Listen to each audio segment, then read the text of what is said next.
looking all over the world, looking for you.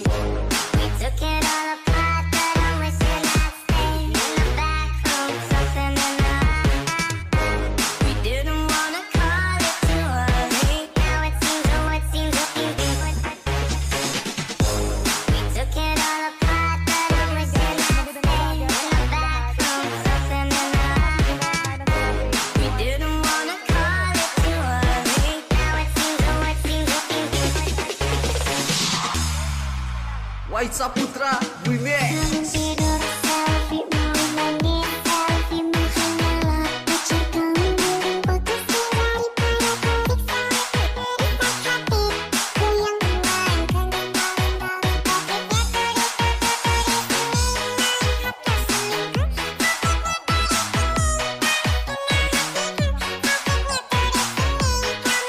Pasalamatan muna natin ating mga sponsors. We have CPZ and Perspective, Collegiate Center for Esports, BAM Gaming, and syempre of course, si former Senator Bam Aquino for creating this kind of tournament na talaga nga most na unleash yung mga talents natin sa mga mobile games or any other games as well. Pero kasi ngayon, again, it's going to be a Mobile Legends tournament.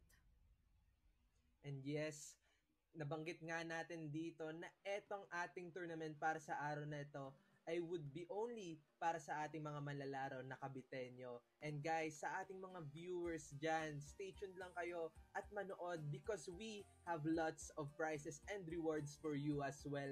We are going to be giving away para dito sa players naman, etong ating TikTok challenge. They would be needing to post a TikTok challenge para nga sa players natin for them to win 3,000 pesos. Kailangan lamang nila mag-post using the hashtag #BamAquino and #BamGamingCavite, and the TikTok with the most views will win. Kaya sa ating mga players dyan, mag-post na kayo because this would only be from November 4 right now until tomorrow, November 5.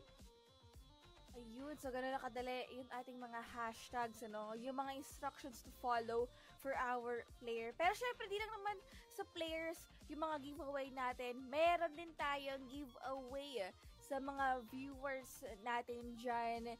And it's going to be a worth 1,000 of Mobile Legends Diamonds sa 5 lucky winners sa semis and finals. Pero paano nga ba makasali para makakuha ng 1,000 worth of Mobile Legends Diamonds? Ang gagawin lang dito is napakadali lang wise types. First is follow BAM Gaming. Next is follow BAM Aquino. And share the Cavite qualifiers and final stream with the hashtag BAM Gaming Cavite and BAM Aquino. So again, ganun lang kadali guys para manalo ng 1,000 Mobile Legends Diamonds. Yun lang yung gagawin nyo. So ano pang hinihintay nyo guys? Go and follow. And of course, share na rin yung ating live stream. Pero syempre dapat naka-public po yung post or yung share natin for us to see if talagang share nyo po yung videos. Sa mga naka-private dyan, kahit i-share nyo lang and na naka-public mismo yung pag-share nyo sa ating live stream. And yes, right now guys, nandito na nga tayo sa ating day 1 which is going to be simply the qualifying rounds for today. Para dito sa ating first match, we have here the draft Lana, and the first ban ngayon ay magiging Nolan para dito sa side ng High Elves. Etong hero na to, isa sa mga new heroes natin sa MLBB, which is again sobrang very maganda to since maganda yung burst damage na lalo na sa early stages of the game, pero still this what makes this hero vulnerable, pero nagiging threat pa rin naman ito. That's why naban siya. For the side naman ngayon ng the pinnacle na ban nila, etong Baksha, which is a jungler as well. Actually, considering na new hero siya, talagang nababan out yan no? Pero gaya ng sinabi ko kanina, may mga ban for Angela kasi sobrang ganda ng mga Angela pick. Lalo na ngayon na napakataas talaga nung napaprovide yung sustain. Kung kanino man siya mag-hardguard dito. But again, banning on the other side is going to be a Mathilda and a Baksha. Baksha para lang pakasalout sa mga healing heroes or any sustaining heroes. So, baka may potential na mag-sustain itong red side natin since sinanggal nila yung ganong klase ng hero. Mathilda, of course, isa rin to sa pinakamagandang support if ever na open man ito, pero kasi for now it's going to be a ban for Matilda, I mean. Pero on to the blue side, Bruno, well, kasi Wise Types, kung babalikan natin, Mhm. sobrang ganda rin talaga ng mga Bruno ngayon. Lalo na kasi early pa lang. Talagang may Yes. damage na siya dito Mhm. eh. Yep, indeed. Alam naman natin na eto ngayon ang isa sa mga kinakatakutan when it comes to the gold lane doon sa ating meta right now. And yes, nakuha nila dito etong Bruno, nakuha naman ng kabilang side etong Edith na we all know is also part of the meta. Pero mukhang High Elves dito, they want this crowd control as well as the sustain lineup together with this Digi as well as this Akai jungler. Alam naman natin na magiging maganda yung kanilang setups when it comes dun sa mga scrimmages na kukunin nila. Yeah. And again, since wala pa namang ganong healing hero for the blue side, though may heal naman or may shield, I mean, ng kanyang ulti, wala pa rin tayong hero na more on full heal, lalo na sa side dito ng red Mhm. team, since edit, napakaganda nito as their XP lane. I suppose it's going to be on the Yes. XP side kasi mas prefer talaga natin siya dun eh. At talagang mas nakokontrol yung lane niya. Pero I think pwede rin naman siyang mag-support if ever. Okay na okay din naman siya dahil sobrang kunat din naman yan eh. But on to the blue side naman, again, kulang pa sila dito ng mid and ang XP din nila. Pero ano to thoughts mo dito, Mhm. Wise Knives? Kasi ngayon, bumabalik na ulit yung Akai na jungle. Pero yung Martes, we all know na ang hirap nito kasi sobrang daming pang cancel, di ba? Pag pumapasok siya. Sa tingin mo, okay bang Yes. magtapatan to? Right now, nakikita natin na nabanggit mo dito na yung naka-cancel na CC dito ng isang Martis ay magiging mahirap for the side of red team ngayon kasi nakikita natin na again, mahirapan ngayon etong pumasok ang isang Akai since meron ngang naka-cancel na skills etong si Nilagang Dinosaur which is the Martis.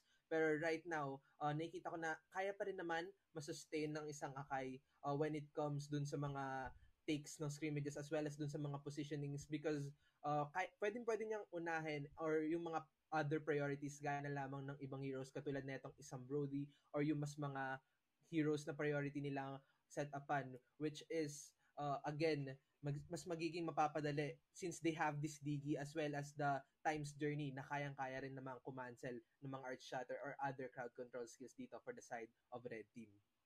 Well, wala na rin kasing Atlas eh, no? Yung pinakamaganda nga ulti Mhm. sana na makakapag-setup o yung mga ganong kalalaking ulti na makakuha talaga ng maraming heroes. Talagang, okay, wag na tayo mag-Atlas kasi may digi nga naman eh, no? Pero still, di pa rin naman nila tinanggal sa side nila na meron pa rin silang hero to set up the game and might as well for the Akai para mang-disengage anytime na may papasok. Kasi ang hirap nga naman kapag nandun na sa loob ng posisyon nila yung Martes, lalo kapag nagkaroon ng team fight, ang hirap i-cancel at ang hirap i-pick off. Sobrang kunat and sobrang lakas mong cancel. Para sa akin, sobrang nakaka-cancelan ako pag may kalaban akong ganyan kasi sobrang hirap yung i-pick off. Pero again, para sa matches natin today, it's going to be a best of one.